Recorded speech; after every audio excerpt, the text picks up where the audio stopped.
Assalamualaikum warahmatullahi wabarakatuh. Asyhadu an la ilaha illallah wa asyhadu anna Muhammadar Rasulullah. Allahumma sholli ala sayyidina Muhammad wa ala ali sayyidina Muhammad ya Nabi Allah. Baik, perkenalkan, nama saya Muhammad Akbar Salam Lubis. Adapun BP saya 1710933 3028. Sebelumnya terima kasih atas kesempatan yang diberikan kepada saya untuk dapat mempresentasikan topik rencana penelitian tugas akhir saya pada tugas mata kuliah metodologi penelitian. Adapun judul dari topik saya yaitu pemilihan supplier bahan baku kacang kedelai dalam memproduksi tahu pada pabrik tahu NTB menggunakan metode analytical hierarchy process atau AHP.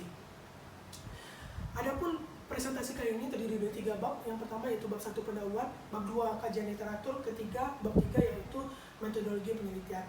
Namun pada bab 1 itu sebelumnya sudah dipresentasikan kepada Bapak Kiki Fatrias, namun saya mengulas sedikit saja. Bab 1 itu merupakan pendahuluan di mana bab ini terdiri dari latar belakang, perumusan masalah, tujuan penelitian, batasan masalah, dan sistematika penulisan laporan.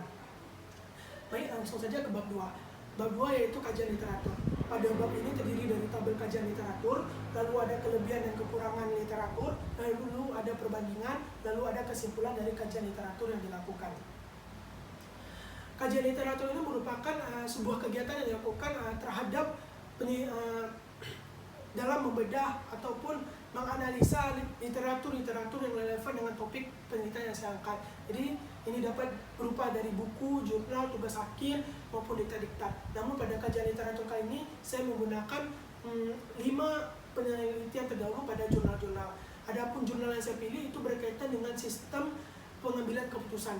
Di mana sistem pengambilan keputusan tadi itu ada banyak, ini berguna dalam saya memilih pemasok nantinya pada perusahaan. Oleh sebab itu saya lakukan kajian literatur yang relevan terhadap sistem pengambilan keputusan dengan berbagai metode. Jadi pada kajian literatur ini saya memilih 5 penelitian terdahulu, di mana tabel kajian literatur itu memuat penelitinya, lalu ada tujuan penelitiannya, ada metodologi yang digunakannya, ada hasilnya, dan ada kesimpulannya. Yang pertama yaitu penelitian yang dilakukan Sari dan kawan-kawan pada tahun 2014. Adapun tujuan penelitiannya yaitu untuk mengambil keputusan mengenai strategi pemasaran yang sesuai dengan produk pada perusahaan X. Selanjutnya, adapun metode yang digunakannya yaitu metode SWOT, ANP atau Analytical Network Process, dan Fuzzy-Topsys.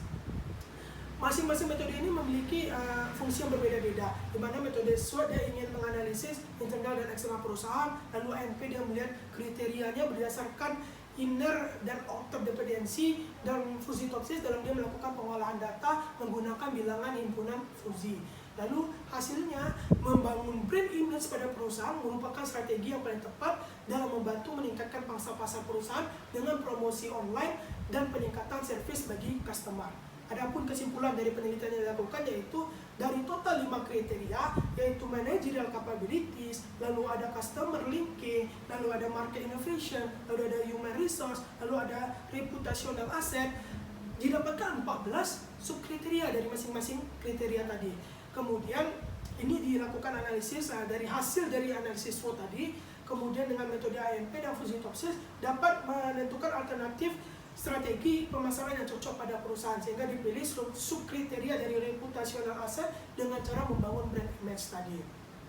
Selanjutnya penelitian kedua yang dilakukan Faryani dan Zadri, di mana tujuan penelitiannya untuk mengambil keputusan mengenai pemilihan pemasok barang dan jasa pada PT Semen Padang, di mana metodologi yang digunakannya hanya satu, metode analytical hierarchy process. Adapun hasilnya, pengadaan gardu induk pada PT Semen Padang sangat cocok dipasok oleh perusahaan PT ABP Sakti Industri. Adapun kesimpulannya, metode AHP dapat membantu menyelesaikan proses pemilihan pemasok dalam waktu yang cepat dibandingkan dengan metode yang konvensional lainnya yang sering digunakan oleh perusahaan-perusahaan.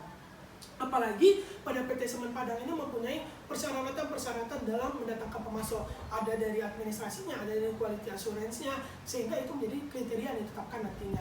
Sehingga pada penelitian ini dalam metode AHP-nya terdapat 18 kriteria, terdapat 18 persyaratan dan persyaratan calon pemasok dengan 5 alternatif, baik dari kelengkapan contohnya dari kelengkapan data, lalu ada perjalanan perusahaan, lalu ada teknologi, lalu ada desain, lalu ada dari keuangan. Adapun calon pemasoknya itu ada PT ABB, PT Semen, dan PT Alstom. Selanjutnya adalah penelitian dilakukan oleh Sonalita dan kawan-kawan pada tahun 2015. Adapun tujuan penelitiannya yaitu untuk mengambil keputusan mengenai pemilihan pemasok bahan mentah pada restoran. Metode yang digunakannya adalah metode Fuzi Analytical Hierarchy Process atau FAHP. Adapun hasilnya yaitu purchase order terhadap bahan mentah dapat dilakukan dengan biaya hemat menggunakan metode FAHP. Kesimpulannya yaitu penerapan metode Fuzi Analytical Hierarchy Process dapat membantu perusahaan untuk menentukan pemasok perusahaan dengan kriteria yang sesuai dengan kebutuhan perusahaan itu sendiri. Selanjutnya adalah yang keempat, yaitu penelitian dilakukan Wulandari pada tahun 2015. Adapun tujuannya itu untuk mengambil keputusan mengenai pemilihan supplier bahan baku partikel pada perusahaan CV Mitra Jaya. Adapun metode yang digunakannya metode AHP dan metode Prompt, di mana Prompt ini sebuah pohon yang bercabang yang melihatkan bagaimana penentuan kriteria-kriteria tadi untuk mendapatkan prioritasnya. Adapun hasilnya menunjukkan bahwa UDTL merupakan supplier dengan urutan ranking teratas yang memenuhi segala kriteria yang telah ditetapkan oleh perusahaan. Kemudian kesimpulannya, metode AHP dan metode Prompt ini dianggap mampu dalam memilih UDTL sebagai supplier utama dengan not flow sebesar 0,254. Dan terakhir adalah kajian literatur yang saya lakukan itu terhadap penelitian yang dilakukan Sulistianti dan kawan-kawan pada tahun 2017, di mana tujuannya untuk mengambil keputusan mengenai pemilihan supplier bahan baku apel pada PT Manasatria Kusuma Jaya dengan menggunakan metode AHP. Dengan hasil didapatkan hasil bahwa supplier satu merupakan supplier bahan baku apel yang cocok untuk membantu perusahaan dalam menyuplai buah apel sesuai dengan kriteria proses produksi minuman Siplah. Kemudian kesimpulannya yaitu penerapan metode AHP nyatanya dapat membantu perusahaan dalam memilih supplier yang tepat, yaitu supplier satu dengan nilai bobot yang paling besar yaitu 0,375.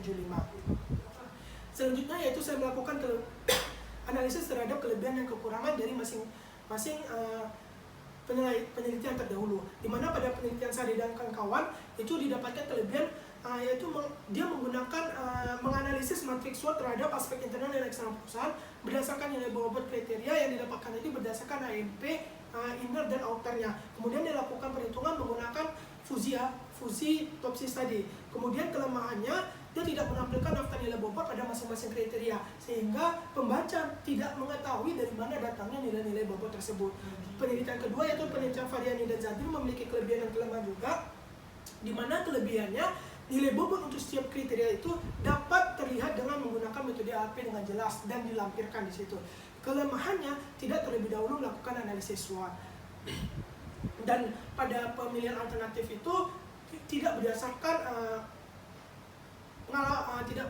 terhadap kuesioner atau apapun itu, namun hanya dari Garduindo ini hanya ada pada perusahaan ABB, pada perusahaan Siemens dan perusahaan Alstom gitu. Lalu penelitian Sonalita dan kawan-kawan pada tahun 2015. Kelebihannya itu penggunaan metode Fuzi AHP agar data yang sama dapat tertutupi dengan baik, sehingga perhitungannya itu dapat terlihat konsisten dan efektif. Kemudian kelemahannya tidak menggunakan perhitungan dengan software apapun, sehingga data kurang efisien, di mana pengolahan data itu dilakukan secara manual. Selanjutnya penelitian yang dilakukan Wulandari 2015, kelebihannya data tersusun secara konsisten dan berdasarkan hierarki, dan masing-masing kriteria tadi terlihat jelas menggunakan metode AHP, dan terurut prioritasnya berdasarkan Prompt tadi. Kemudian kelemahannya itu beberapa data terlihat samar, lalu tidak jelas ya dia datangnya dari mana gitu. Dan terakhir itu penelitian yang dilakukan Sulistianti dan kawan-kawan pada tahun 2017, di mana kelebihannya penggunaan matrik berpasangan AHP dan tingkatan hierarki tersusun jelas serta dianalisis dengan baik. Tapi dia memiliki kelemahan di mana tidak menggunakan software khusus juga dalam pengambilan keputusannya.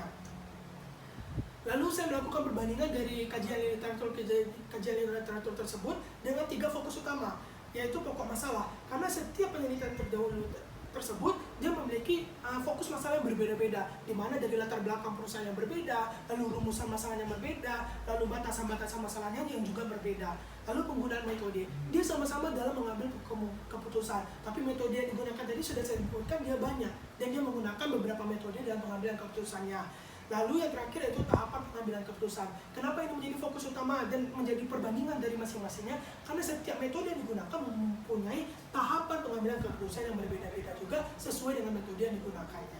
Tidak bisa semuanya itu disamakan, karena dia memiliki ciri khas yang tertentu pula. saya kesimpulan kajian literatur ada 3. Yang pertama, metode dalam pengambilan keputusan pada umumnya sangat banyak, namun yang paling umum digunakan ialah metode AHP. Yang kedua, penggunaan metode AHP menentukan alternatif dan kriteria yang disusun secara hierarki. Jadi dia jelas datangnya dari mana. Kemudian, metode AHP paling ramah dikarenakan sangat mampu menganalisis tingkat bobot setiap alternatif yang akan dipilih untuk penentuan keputusan perusahaan. Baik. Sekian terkait bab 2, maka selanjutnya itu bab 3, metodologi penelitian. Bab ini berisikan tahapan-tahapan yang dilakukan dalam proses penelitian dan penyelesaian proposal penelitian tugas akhir yang saya lakukan. Yang langsung saja mungkin ke flowchartnya, di mana ketika memulai saya melakukan 2 hal sekaligus, studi literatur dan survei pendahuluan. Studi literatur yang saya lakukan itu membuat teori-teori yang relevan terhadap sistem pengambilan keputusan, lalu industri tahu, lalu rantai pasok, dan metode AHP yang saya gunakan nantinya bersumber dari buku, diktat, jurnal, dan kajian literatur yang saya lakukan. Adapun survei pendahuluan itu pengamatan secara umum di pabrik tahu NTB terhadap rantai produksinya, lalu kegiatan rantai pasoknya, lalu kegiatan pendatangan pasokan-pasokan, quality assurance-nya, dan segala macamnya terkait dengan bahan baku kacang kedelai. Di samping itu saya juga melakukan wawancara dengan pihak pabrik tahu NTB untuk mengetahui pelayanan pemasok dan kualitas dari barang-barang yang diletakkan pemasok. Lalu bagaimana sih terhadap faktor internal dan eksternal dari perusahaan sendiri. Lalu saya lakukan identifikasi dan perumusan masalah, di mana identifikasi masalah yang didapatkan yaitu harga bahan baku kacang kedelai yang terus berfluktuasi dan tidak konsistennya kualitas kacang kedelai yang dipasok, di mana perusahaan itu harus melakukan negosiasi dengan pemasok dengan sistem membayar di muka sekian persen, lalu setelah hasil terjual dia membayar pelunasan. Namun ini tidak sesuai dengan perusahaan yang disampaikannya karena perusahaan terberatkan dengan sistem seperti itu, sehingga dia memerlukan pemasok baru. Lalu perumusan masalahnya bagaimana menentukan kriteria dan subkriteria dari subkriteria penilaian pemasok di pabrik tahu MTB, dan juga bagaimana menentukan alternatif terpilih dalam memilih pemasok yang digunakan pada pabrik tahu MTB untuk mendatangkan bahan baku kacang kedelai. Selanjutnya pemilihan metode, di mana pemilihan metode ini digunakan dengan menggunakan metode AHP karena metode yang paling ramah, paling umum digunakan untuk metode pengambilan keputusan. Di mana di sini sudah jelas metode AHP ini sudah melakukan sistem pengambilan keputusan dengan cara melihat dari segi kualitatif dan segi kuantitatif, serta semuanya sudah runtut jelas dan dibobotkan berdasarkan hierarkinya nantinya. Lalu saya lakukan pengumpulan dan pengolahan data. Pengumpulan data saya lakukan 2 hal, yaitu primer dan sekunder. Di mana primer itu saya melihat daftar pemasok kacang kedelainya, kelebihan dan kelemahan dari setiap pemasok kacang kedelai, lalu persyaratan menjadi pemasok, lalu saya melakukan kuesioner penentuan kriteria dan subkriteria. Lalu sekunder itu profil perusahaannya, profil pemasok, proses produksi perusahaan, ongkos produksi perusahaan, dan kualitas dari bahan baku maupun produk jadinya. Kemudian saya melakukan uji validitas dan reliabilitas terhadap kuesioner yang saya sebarkan, di mana uji validitas itu untuk melihat seberapa valid dari jawaban-jawabannya. Kemudian uji reliabilitas saya melihat seberapa handal pertanyaan-pertanyaan tadi mampu dijawab secara konsisten dalam periode waktu tertentu. Lalu saya lihat apakah kuesioner valid dan reliable. Jika tidak, saya buang datanya. Kemudian saya ulangi. Jika iya, saya maka melakukan pengolahan data. Di mana pengolahan data yang saya lakukan ada 8 buah, yaitu mendefinisikan masalah dan menentukan solusi yang diinginkan. Lalu saya menyusun struktur hierarki pemilihan pemasok. Kemudian saya lakukan kriteria dan subkriteria pemilihan pemasok. Yang keempat, menentukan alternatif pilihan dari pemasok. Kemudian yang kelima, perbandingan berpasangan kriteria dan subkriteria tersebut. Yang keenam, menormalkan datanya. Yang ketujuh, menghitung nilai eigenvektor dan menguji konsistensi. Dan yang terakhir yaitu pemilihan pemasok terbaik. Setelahnya saya lakukan analisis di mana terhadap penentuan kriteria dan subkriteria yang ditetapkan dalam pemilihan pemasok kacang kedelai, serta analisis terhadap hasil pengolahan data dalam menentukan pemasok yang dipilih oleh pabrik tahu NTB untuk mendatangkan bahan baku kacang kedelai. Dan yang terakhir yaitu penutup, yaitu kesimpulan dan saran dari topik penelitian yang saya lakukan. Dan terakhir itu selesai. Jadi mungkin sekian presentasi yang dapat saya sampaikan. Terima kasih atas kesempatan yang diberikan kepada saya. Mohon maaf atas segala kekurangan dan kesalahan. Saya akhiri dengan mengucapkan wassalamualaikum warahmatullahi wabarakatuh.